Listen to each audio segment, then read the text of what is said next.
नमस्कार। The post की आज की कड़ी बेहद खास होने जा रही है क्योंकि हम आपकी मुलाकात करवाने जा रहे हैं बस्तर संभाग के जाने माने सीपीआई नेता मनीष कुंजाम साहब से। कुंजाम साहब सुकमा ज़िले के रहने वाले हैं और ख़ासतौर पर कुंटा क्षेत्र में इनका अच्छा प्रभाव है। आइए मुलाकात करते हैं मनीष कुंजाम साहब की। कुंजाम साहब बहुत बहुत स्वागत है। धन्यवाद।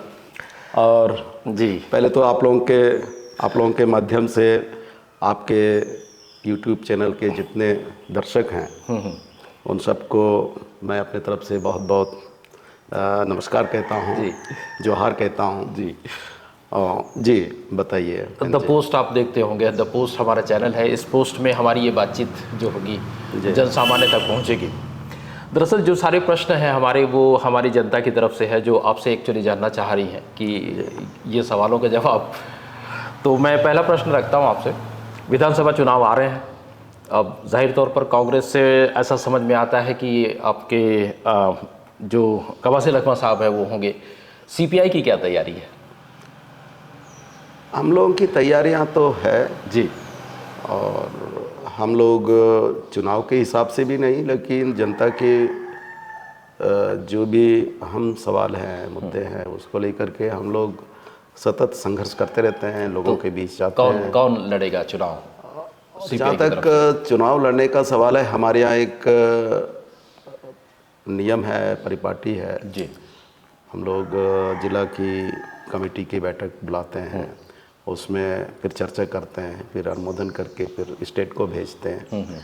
इस तरीके का एक रिवाज है हमारे यहाँ, रूल्स है। तो अभी उस तरीके की बैठक तो नहीं हुई जी, पर चुनाव तो लड़ेंगे। चुनाव लड़ने वाले लोग हैं तो लड़ेंगे। जी। कैसी और कितनी तैयारी है फिलहाल? तैयारियां तो है जी, इस बार बेहतर तैयारी है जी, और मैं आपके माध्यम से बताना चाहता हूं, आपके इस दी पोस्ट के माध्यम से जी, कि हम लोग इस बार कुंटा विधानसभा का चुनाव जीतेंगे। अच्छा, चलिए बहुत अच्छी बात है। अभी तक 4-5 चुनाव में लखमा जी की जीत रही है।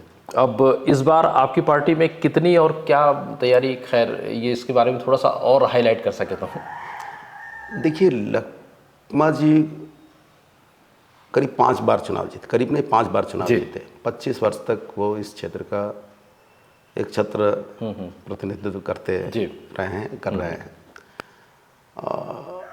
दुर्भाग्य से कि इन 25 सालों में, अब मैं दुर्भाग्य कहूँगा कि वो 5 वर्षों से वो मंत्री भी हैं और बस्तर का प्रतिनिधित्व कर रहे हैं, इकलौता मंत्री हैं। अभी मोहन मरकाम जुड़ गए हैं जी, पर हैं तो अकेले मंत्री। जी, और इन्होंने लोगों के लिए कोई काम नहीं किया, जो एक्चुअली जो करना चाहिए वो नहीं किया। और हमें भी गर्व होना चाहिए था कि आज़ादी के बाद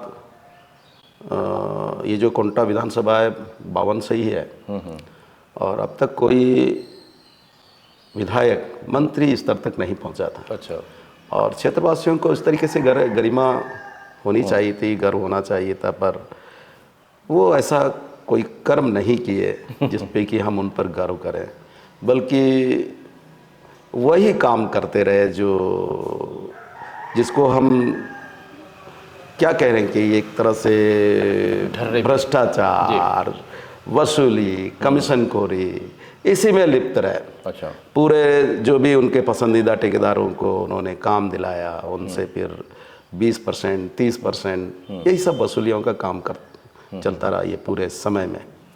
और किसी लोकल आदमी, आदिवासी हैं, ओबीसी हैं, एससी वर्ग के हैं और कमज़ोर जो लोग हैं, उनके लिए उन्होंने कोई काम नहीं किया, बिल्कुल कोई काम नहीं किया। तो इससे लोगों के अंदर काफ़ी नाराज़गी है। जी, लखनऊ साहब के ऊपर 2 ग्रामीणों की हत्या का आरोप है। इसमें कितनी सच्चाई है?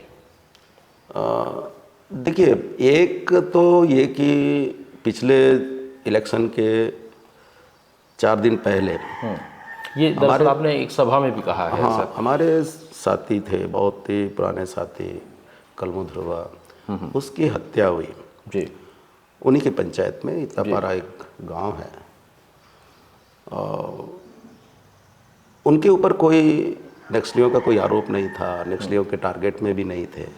तो नक्सली कैसे मार सकते थे? तो उसी वक्त हम लोग सारे तथ्य जुगाड़ने के बाद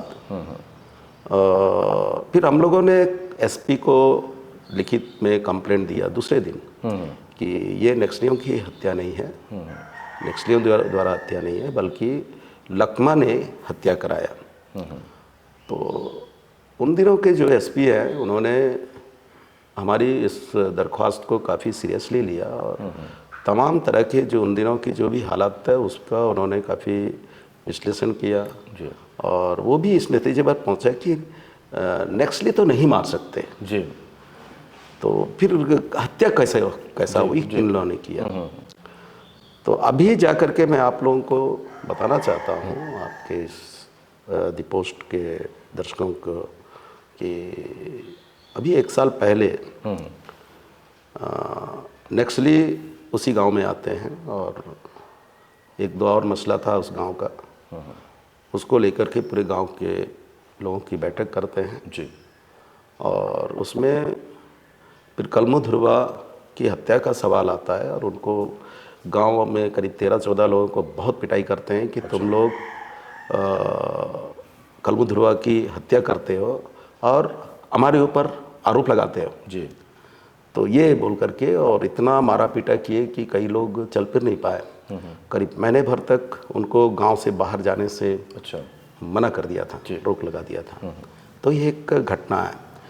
अब नक्सलियों ने ये किया जी। तो इससे साफ जाहिर होता है कि आखिर हत्या कौन किया, ये तो स्पष्ट हो ही जानी चाहिए जी। ना। जी। तो ये बात है और यही बात मैं उस दिन अपनी सभा में भी ये बात कही जो बहुत वायरल हुआ वो। जी। जी। अच्छा, ये कवासी लखमा जी का झीरम कांड से क्या संबंध हो सकता है?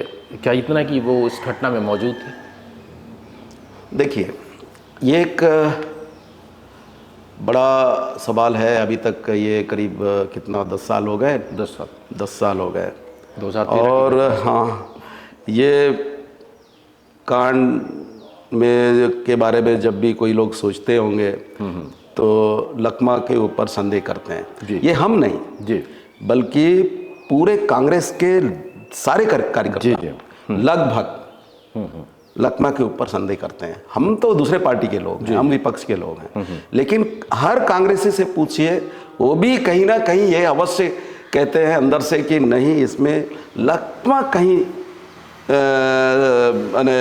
शामिल हो सकता है। अच्छा।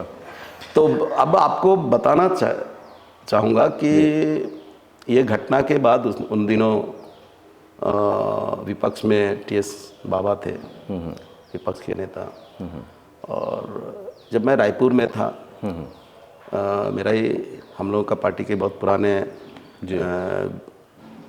घर के लोग हैं, उनके यहाँ मैं था। तो टीएस बाबा दिल्ली से सीधे एयरपोर्ट आए, यानी एयरपोर्ट से सीधे वहाँ आए मेरे से मिलने के लिए, कि वो जानने के लिए कि आखिर झीरम घटना क्या है और उसमें लकमा की क्या भूमिका है। अच्छा अच्छा। तो वो करीब करीब घंटे भर यही पूछते रहे। अच्छा। अब मैं क्या बोलूं?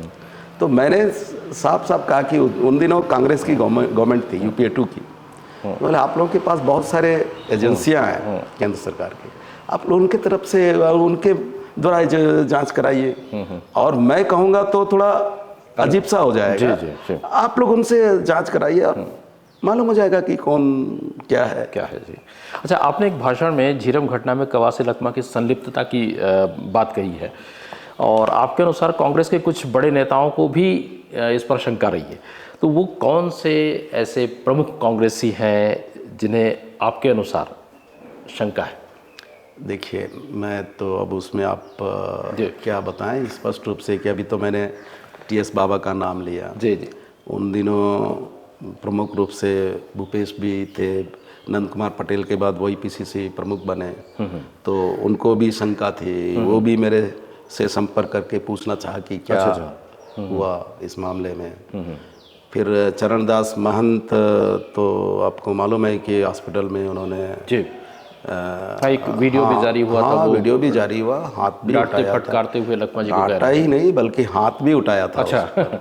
ऐसा क्या? तो नहीं, ये सब ये ऐसा ही नहीं हुआ अनायास, ये उन पर एक गहरी शंका, जी जी, एक घटना वाले दिन ही ये दरअसल हुआ था, गहरी जब 10 शंका बहन जी आए थी। थे और जी, और गजब बात यह है कि मुझे नहीं मालूम, इस मेरे भाषण के बाद लकमा जी ने कहीं कहा कि नहीं, मैं मनीष पर मानहानि का मुकदमा चलाऊंगा।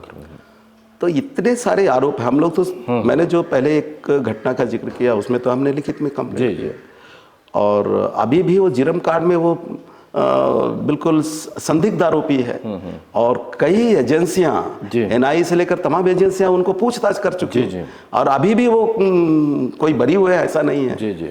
और फिर पहली चीज़ तो ये कि देखिए, मैं कभी कभी सोचता हूँ, भूपेश की सरकार आने के बाद उन्होंने झीरम घटना पर एसआईटी गठित की थी कि हमने एसआईटी के माध्यम से हम इसकी जांच कराएंगे।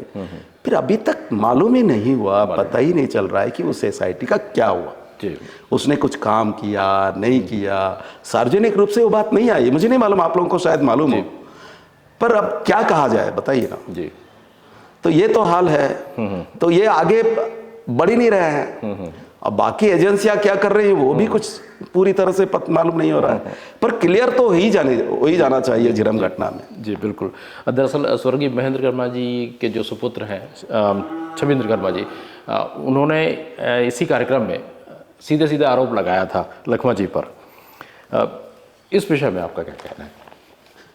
नहीं, वो देखिए, वो तो उसी परिवार के सदस्य हैं कांग्रेस के, और उन्होंने अपने पिता को खोया है उस घटना में, और उनकी पीड़ा को समझा जा सकता है, पर वो उनका जो आरोप है उस पर मुझे अलग से क्लियर करने की शायद ज़रूरत नहीं है, और मुझे नहीं कहना चाहिए जी।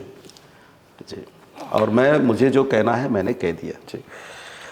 बढ़ते हैं अगले प्रश्न की तरफ। खुजाम जी, आपके हिसाब से कवासी लखमा ने पिछले चुनाव में क्षेत्रवासियों से जो वादे किए हैं, क्या वे पूरे हुए? बिल्कुल नहीं। बिल्कुल नहीं? बिल्कुल नहीं जी। बिल्कुल नहीं। देखिए, उन लोगों ने एक चीज़ कहा था कि हम पेशा को प्रभावी ढंग से लागू करेंगे। पेशा पर नियम अवश्य बनाया अभी 1 साल पहले, पर वो अच्छा नहीं है। लकमा को तो कुछ पता नहीं है। पेशा का नियम बनाने के बाद भूपेश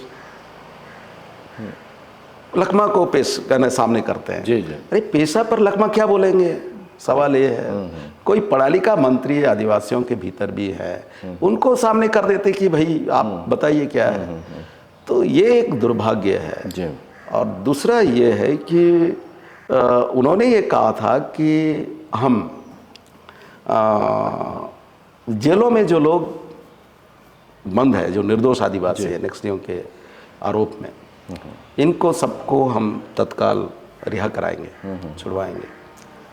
वो बिल्कुल आगे बढ़ा नहीं, कुछ भी नहीं हुआ, और एक को भी उन्होंने नहीं छुड़ाया। जो लोग भी जेलों से छूट रहे हैं केसेस में, वो लोग वकीलों के मेहनत के बल पर छूट रहे हैं।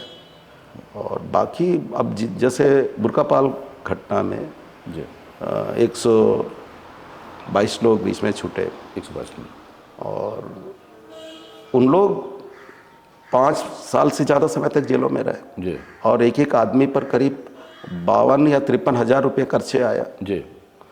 तो इतना खर्चा आने के बाद उन लोग फिर ये दावा करें कि नहीं, बुरकापाल के में जितने लोग, बुरकापाल घटना के बाद घटना में जितने लोग अंदर थे और उनको हमने छुड़वाया, तो ये एकदम जैसे कि कोरा जो झूठ होता है वो बोल रहे हैं। और सरकार में बैठे हुए लोग बोले ना, कभी कभी वो बोर्ड में टंगा रहता है कि हमने इतने लोगों को छुड़ाया। किन को छुड़ाया? नाम तो बताएं। बिल्कुल नाम बताएं। वो कोई आबकारी मामले में बंद है, उनको अगर छोड़ करके बोल रहे हो कि हम छोड़ दिए, तो ये तो एकदम मजाक सा है।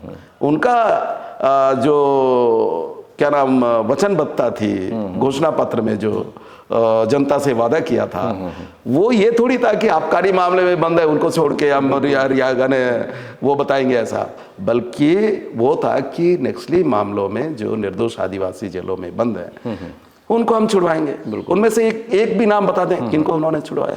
अच्छा, सही नहीं छुड़वाया। और दूसरा ये है कि देखिए, पेशा का मसला आता है जी, तो किसी भी गांव में अभी भी कोई भी काम होता है तो ग्राम सभा से परमिशन लेनी चाहिए। बिल्कुल। चाहे वो सरकारी हो या गैर सरकारी हो, कोई भी काम। अभी तक ये परंपरा शुरू हुआ ही नहीं। अच्छा। पूरे प्रदेश में नहीं हुआ। ओ, आप नियम बना दोगे, इससे थोड़ी होगा। आपका प्रशासन क्या कर रहा है, सवाल ये। कहीं कुछ इसका कहीं कोई पालन नहीं हो रहा है। तो ट्राइबल एरिया में तो ये बहुत बड़ी चीज़ है, मोल चीज़ है। जी। और ख़ास करके 5वीं अनुसूची के क्षेत्र में, और पेशा यहाँ है, पेशा का क्षेत्र है, तो लगना चाहिए कि मावा नाटे मावा राज का मसला है। उस हिसाब से आप गांव की जो स्वायत्ता है उसको आप बरकरार रखोगे, उनको अधिकार दोगे, और हर काम में ग्राम सभा से आप अनुमति लोगे। बिल्कुल बिल्कुल बिल्कुल। ऐसा कुछ नहीं हो रहा है, यही नहीं पूरे प्रदेश में नहीं हो रहा है। तो उसको लेकर के आदिवासी समाज काफ़ी नाराज है, काफ़ी नाराज है। अच्छा जी। अच्छा, एक तरफ क्या है, पुलिस प्रशासन ये कहती आई है कि कैंप्स के कारण नक्सली जो घटनाएं हैं, नक्सली जो वारदात हैं या नक्सलवाद है वो उस पर कंट्रोल हुआ है, और दूसरी तरफ आपको जो है अंदरूनी क्षेत्रों में नक्सली का हवाला देकर जाने से रोका जाता है। क्या है, कितनी सच्चाई है इसमें? रोका जाने की घटना तो सच है जी। देखिए, हमने पुलिस के अधिकारियों से इस बारे में चर्चा की जी।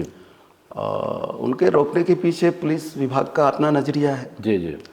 और उसको लेकर के उनका अपना तर्क है। इसमें थोड़ा सा विरोधाभास भी है, क्योंकि निश्चित रूप से विरोधाभास है। आजकल हर काम में विरोधाभास है, किसमें नहीं है। जी। तो इसमें भी है जी। और हम लोग तो बहुत सारे विरोधाभास में जी रहे हैं। अब एक क्या बोलेंगे जी। तो इसलिए इस मामले में भी विरोधाभास है, स्वाभाविक रूप से है जी। और हम समझ रहे हैं। लेकिन देखिए, मैं सोचता हूं कि पुलिस का अपना काम करना चाहिए, पर ठीक ये जो इलेक्शन के वक्त में इस तरीके का रोक टोक वाली बात आने से शंका होता है कि यार कोई इंटेंशनली हमको रोका तो नहीं जा रहा है। कुंजाम साहब, एक तरफ पुलिस प्रशासन ये कहता है कि नक्सली घटनाओं पर, नक्सलवाद पर एक तरह से लगाम कसा है कैंप्स की वजह से, और दूसरी तरफ पुलिस प्रशासन ही आपको उन अपने क्षेत्रों में जाने से रोकता है, कि इसमें कितनी सच्चाई है? नहीं, सच्चाई तो है। मुझे कई दफ़े रोका गया जी। और फिर उन लोगों ने कहा कि आप गनमैन लेके मत जाइए, अच्छा, आप अकेले जाइए। तो हम अकेले भी गए जी। एक बार उन लोगों ने रोका भी, हम गए नहीं। तो बाद में सीनियर पुलिस अधिकारियों से हमने बात किया तो उनका ये तर्क था कि आप एक श्रेणी की सुरक्षा है और इसलिए हमको चिंता है आपकी सुरक्षा को लेकर के। तो उन लोगों ने कुछ तर्क दिया और उनका अपना तर्क है, विभागीय तर्क है, और उस पर मुझे बहुत ज़्यादा कहना नहीं है। लेकिन हाँ, ये एक टाइमिंग का सवाल है। ये इलेक्शन पीरियड है, पुलिस अगर ऐसा करती है तो अमूमन प्रतिपक्ष के लोग आरोप लगाते हैं कि ये सत्ता पक्ष के लोग पुलिस के माध्यम से ऐसा करा रहे हैं। हमने भी ये बातें कहीं भी कई दफ़े अखबारों में और कुछ मीडिया, ऐसी इलेक्ट्रॉनिक मीडिया के सामने। तो बात है, ठीक है, पुलिसिंग को लेकर के बहुत राजनीति होता है, तो हम भी राजनीति कर रहे हैं। अच्छा, सही है। असल में होता ये है कि कभी कभी ऐसा समझ में नहीं आता ये घटनाएं कि पुलिस आपको नक्सलियों को डर दिखाकर आपको अपने क्षेत्र में जाने से रोकती है। दूसरी तरफ जब पुलिस किसी बड़ी नक्सली वारदात में या घटना में फंस जाती है या समस्या में फंसती है तो आपकी सहायता करती है या सहायता के लिए बात कहती है, मतलब आपकी सहायता मांगती है। अब जैसे ये हुआ था एलेक्स पॉल मेनन साहब का जो अपहरण हुआ था बस्तर कलेक्टर का, शायद एक समय सुकमा कलेक्टर के अपहरण में ऐसा ही हुआ होगा। तो इसमें इसके बारे में आप क्या कहते हैं? नहीं, ठीक है कि उन दिनों पुलिस नहीं बल्कि सरकार ने, हाँ, सरकार ने, राज्य की सरकार ने हमसे कहा कि आप मदद करिए और आप ही अंदर के इलाके में जा कर के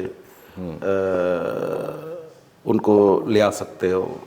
उन दिनों वो एलेक्स लगातार कोई दवा ले रहे थे, जी। उनके पास दवा थी नहीं, तो उससे वो परेशान हो रहे थे। वो मैसेज पहुंच गया था, तो वो दवा भी पहुंचानी थी। तो ये काम मेरे सिवा और कोई कर भी नहीं सकता था।